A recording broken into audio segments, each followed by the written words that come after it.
Hello दोस्तों, स्वागत है किरण पैरामेडिकल क्लासेस में। इस क्लास में हम लोग आपके साथ सामान्य ज्ञान के कुछ सवाल लेकर जो टीचमेंट टैब पे मैं daily free of cost test ला रहा हूँ, उसका जो सलूशन मैं दे रहा हूँ आप लोगों को। तो 21 नंबर क्वेश्चन देखेंगे साइंस का। यदि भी शरीर में ऊष्मा निरंतर निकलती रहती है तो फिर शरीर का ताप नहीं गिरता, इसका क्या कारण है?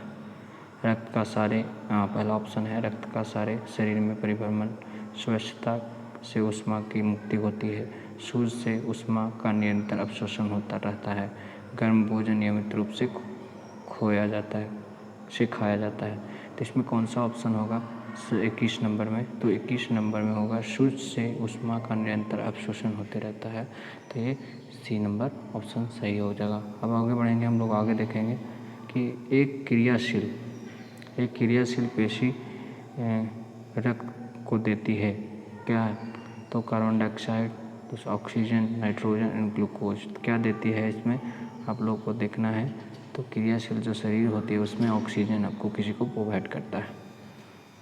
दूसरा नंबर में देखेंगे कि प्रवाल क्या है? कोरल एक वन कास्ट है, एक समुद्री जीव है, एक जड़ी बूटी है, उपयुक्त में से कोई नहीं। तो इसमें 23 नंबर में आप लोग को ऑप्शन चुनना है। एक वन कास्ट है, जो देखिए प्रवाल को बड़े बड़े स्थितियों में थोड़ा सा ये रहता है। और वीडियो में जल्द से जल्द बने रहें ताकि आप लोग प्रवाल जो है नर मेढक में अनाज उत्पन्न करने वाले बाघ कोश के साथ साथ अग्रपाद की पहली अंगुली के मैथुनाग होते हैं। यह अंग मादा मेढक में नहीं मिलते। मेढक वह प्राणी है जो मीठे जल तथा धरती दोनों पर निवास करते हैं। इसमें कशेरुकी संघ के पिछा वर्ग में सबसे तय होता है। भारत में पाई जाने वाली सबसे बड़ी मेढक कौन सी है? तो समांतर जाति राना टिग्रिना पाई जाती है, जो होता है। अब देखेंगे इसमें कौन सा ऑप्शन होगा। पहला ऑप्शन 23 नंबर का पहला ऑप्शन पारिस्थितिक इकोलॉजी संबंधित है। तो पारिस्थितिक इकोलॉजी संबंधित है किससे? तो 24 नंबर में आप लोग देखेंगे 24 नंबर में क्या होगा। इकोलॉजी क्या है? अस्थिपंजरों से, कीट पतंगों से, जीव के व पर्यावरण के सहसंबंधों से, मौसम से। इसमें कौन सा ऑप्शन होगा 24 नंबर में? तो 24 नंबर में आप लोग को देखना है कीट पतंगों से पारिस्थितिक इकोलॉजी संबंधित है। अब देखना है दांतों तथा हड्डियों में पाए जाने वाले तत्व का नाम। दांतों तथा हड्डियों में पाए जाने वाले तत्व का नाम। पहला है potassium, calcium magnesium, calcium phosphorus and phosphorus and sulphurs. 25 number में देखना है आप लोग को। तो 25 नंबर में होगा कैल्शियम और फास्फोरस, दांतों के हड्डियों में पाए जाने वाले। अब देखेंगे 26 नंबर क्वेश्चन में हल्दी के पौधे का खाने लायक हिस्सा कौन सा है? प्रीवियस ईयर क्वेश्चन, हल्दी का खाने लायक पौधा कौन सा है? तो जड़, प्रकंद, फल और कंद। इसमें कौन सा खाया जाता है 26 नंबर में देखना है आप लोग को। तो नोट करते जाइएगा। तो फ्रेंड्स सारा लोग नोट करते जाइएगा और नोट में से हमको पता चल जाएगा। तो क्या होगा कि 26 नंबर का डी ऑप्शन होगा, ये कंद खाया जाता है। पालक के पत्तों में निम्नलिखित में से किसकी मात्रा सबसे अधिक होती है? पालक के पत्तों में सबसे अधिक मात्रा किसकी होती है? तो देखना है ए में विटामिन, 2 में आयरन, सी में खनिज और डी में कार्बोहाइड्रेट। इसमें कौन सा होता है? तो आप लोग को करना है सबसे ज़्यादा इसमें विटामिन पाई जाती है और बहुत सारे पदार्थ पाए जाते हैं, तो लेकिन सबसे ज़्यादा इसमें क्या पाया जाता है? विटामिन। निम्नलिखित में से कौन सा मानव निर्मित धातु है जो प्राकृतिक में पाया जाता है?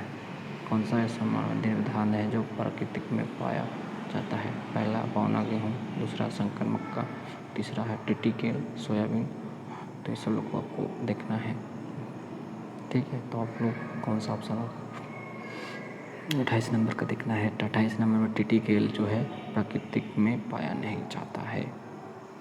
निम्नलिखित में से कौन सा कथन वनस्पति जगत के लिए शुद्ध प्रतिकीकरण करता है? पौधे सूर्य के प्रकाश में कार्बन डाइऑक्साइड और जल का प्रयोग करते हुए अपना भोजन स्वयं बनाते हैं। पौधे एक जगह स्थिर रहते हैं। पौधे के कोश में सेलुलोज की बड़ी उसका भीति होते हैं और पौधे में कोशों के वृक्क होते हैं। तो इसमें कौन सा 29 नंबर में कौन सा सही होगा? तो 29 नंबर में बी सही हो, पौधे एक जगह स्थित रहते हैं। नाइट्रोजन वर्गीकरण किसके द्वारा होता है? 30 नंबर में देखिएगा, नाइट्रोजन वर्गीकरण किसके द्वारा होता है? पहला है नीली हरी शैवाल, भूरी शैवाल एंड रैप शैवाल।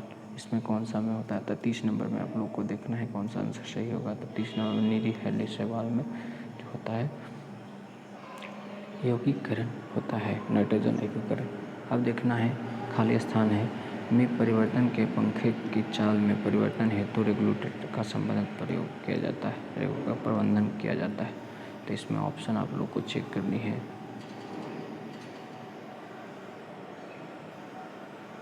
ऑप्शन आप लोग को चेक करनी है, थोड़ा सा देख लेनी है। पहला क्या है? धारा। दूसरा क्या है? वोल्टता। तीसरा क्या है? प्रारंभिक कुंडलन की तीव्रता।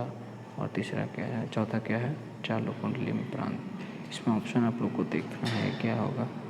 तो ये 31 नंबर में ऑप्शन चेक करनी है। तो 31 नंबर में सी ऑप्शन होगा।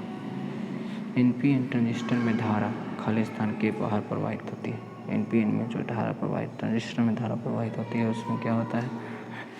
तो एनपीएन में ट्रांजिस्टर उत्सर्जक, आधार, संचायक, इनमें से कोई नहीं। कौन सा होता है एनपीएन में? 32 नंबर में सी होगा, संचायक। कांच प्रबलता पर प्लास्टिक बनाने के लिए किस प्रकार के कांच का प्रयोग किया जाता है? पहला है पाइरेक्स कांच, फ्लिट कांच, क्वार्ट्ज कांच, रेसा कांच। कौन सा होता है? 33 नंबर। तो आप लोग को टेक करनी है डी,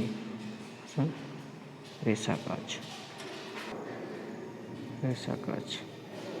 ऊष्मा को वैद्युत ऊर्जा में परिवर्तन करने के लिए प्रयोग किया जाता है क्या? आमीटर, हाइड्रोमीटर, वोल्टमीटर और थर्मोकोल। क्या प्रयोग किया जाता है? 34 number HP correct and hydrometer का प्रयोग किया जाता है। प्राकृतिक रबड़ को मजबूत या अधिक उछाल वाला बनाने के लिए उसमें मिलाया जाता है पदार्थ कौन सा है? ए में पॉलीथीन, बी में स्पंज, सी में सल्फर और डी में क्लोरीन। 35 नंबर में क्या देखेंगे? 35 नंबर में भी स्पंज का प्रयोग किया जाता है। हम न्यूमेरिकल को आगे भाग में देखेंगे। Thank you for watching this.